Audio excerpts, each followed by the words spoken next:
is the KRON 4 Morning News.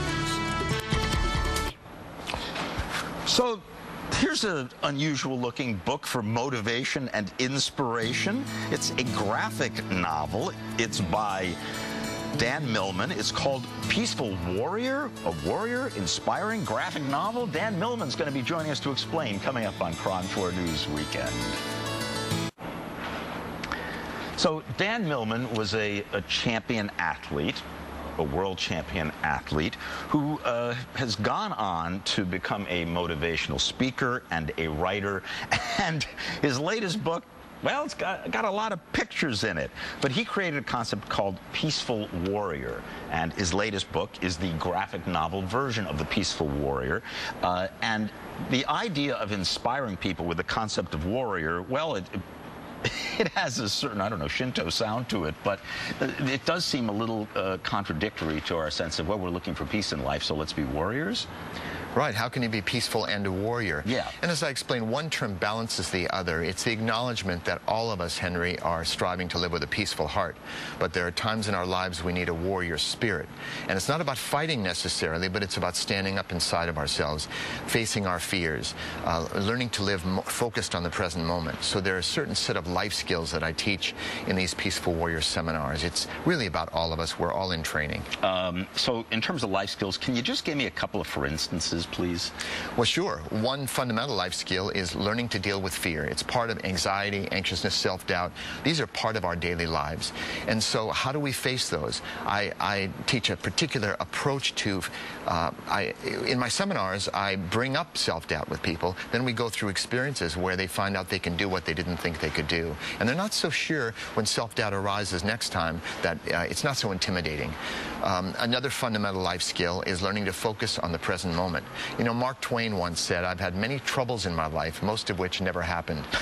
Because most of our fears are past and future, regrets, anxieties. So learning to focus more on the present moment, we can usually handle that.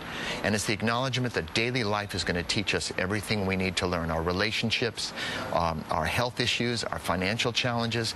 These things are a form of spiritual weight training to strengthen our spirits. So this Peaceful Warrior's Way is not elsewhere. It's not just an Eastern discipline. It's about using daily life in order to grow.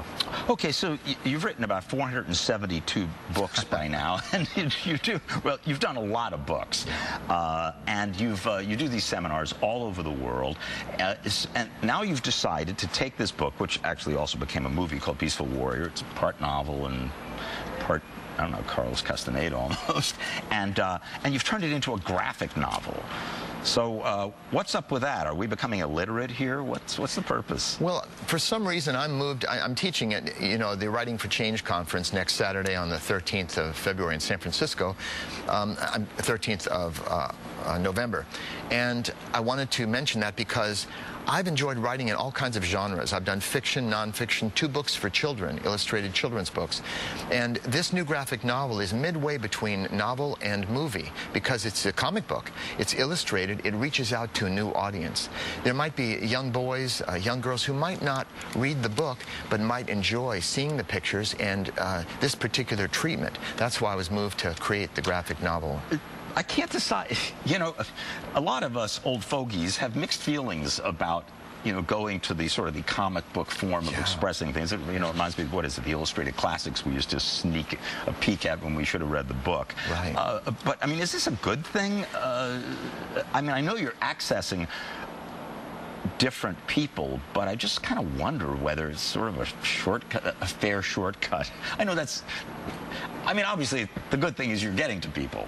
Well, that's the whole point. It's who I can reach out to and what form will be most accommodating to them. And this is not just for children. You know, when I ask audiences... That's what scares me. Well, right. I mean, many adults, I know many men who say, I only read magazines. I don't have time to read books. And this would be accessible to them as well. So this is for adults, but especially for children, young boys, and it's my vision of what the movie might have been. It was based on a script that I wrote. And so it gave me a chance to express elements that were not in the book, not in the movie. And I believe it's going to be quite impactful to young lives, reminding them of life's bigger picture and the promise that they hold. Okay, Dan Millman. You can meet Dan. He's going to be appearing at Comic Relief, which is basically a comics bookstore, on Shattuck in Berkeley on the 10th of November, Wednesday at 5 p.m. I believe comicrelief.com is the name of the website, and then he'll also be appearing at the Writers for Change. We'll have a lot of guests actually on the Writers for Change event that's taking place on the 13th and 14th. John Robbins is appearing there, and I am. Yeah. And again, I mentioned February. It's, of course, November. Right. The 13th. You can wait till February, but actually there's a different event taking place. There is. Another writers' workshop, which I'm actually going to be speaking at, believe it or not. Not that I have anything to say, but I'll be talking.